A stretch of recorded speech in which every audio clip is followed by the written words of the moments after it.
घफुर हालामनि सिङाव थानाय ककिला बालिगाव गामिनि सुमित्रा उजिरनि फिसाय भद्रसिं उजिरा हौवा थाखानाय हिन्जाव लाना खारना गोमाना दं होननानै भद्रसिं उजिरनि बिसिया आरो गामिनि सुबुंफोरा बुंथिदों आरो खारखुमानाय हिन्जावनि मुङा जादों जमुना नार्जारी होननानै फोरमायदों।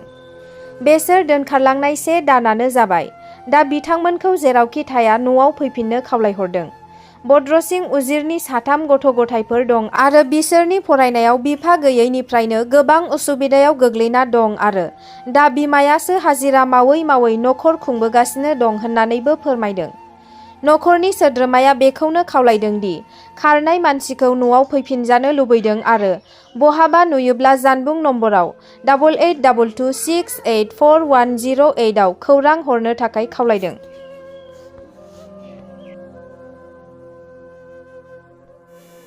आंना हौवाया गोमानानै दङ।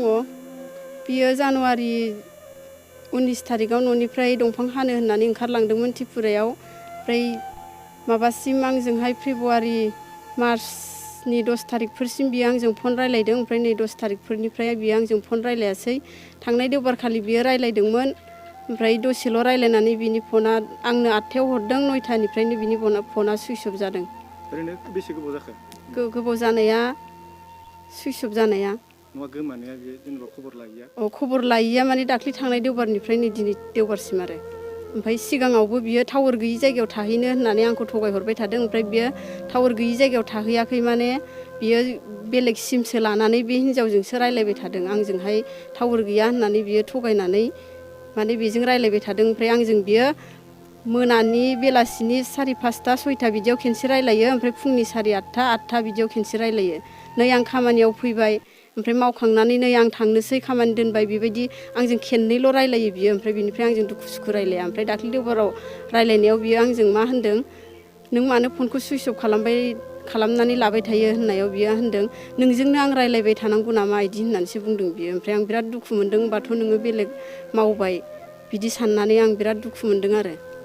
ओरैनो बे दोनखारलांनाय हिन्जावा दोनखारलांनाय हिन्जावा न' खाथिनिनो। ओमफ्राय बियो सनाजुलिनिमोन। बेयाव हाबा जाफैदों। जमुना नार्जारी। गोबाव समनिफ्रायनो बेजों ओरैनो रायलायबाय थादोंमोन? रायलायबाय थानायखौ आं सिगांनिफ्राय मिथिया। ओमफ्राय डिसेम्बरनिफ्राय आं एसे एनै मिथिदों। होमबाबो आं नङा सानदोंमोन। आरो हौवायाबो आंखौ नङा होननानै थगायदों। आरो बियो नङा होननानै थगायनानै आंखौ बिराद माने सालुजों आंखौ अननायजों बियो फोलानानै थांनाय बायदि जादों, थगायनानै थांनाय बायदि।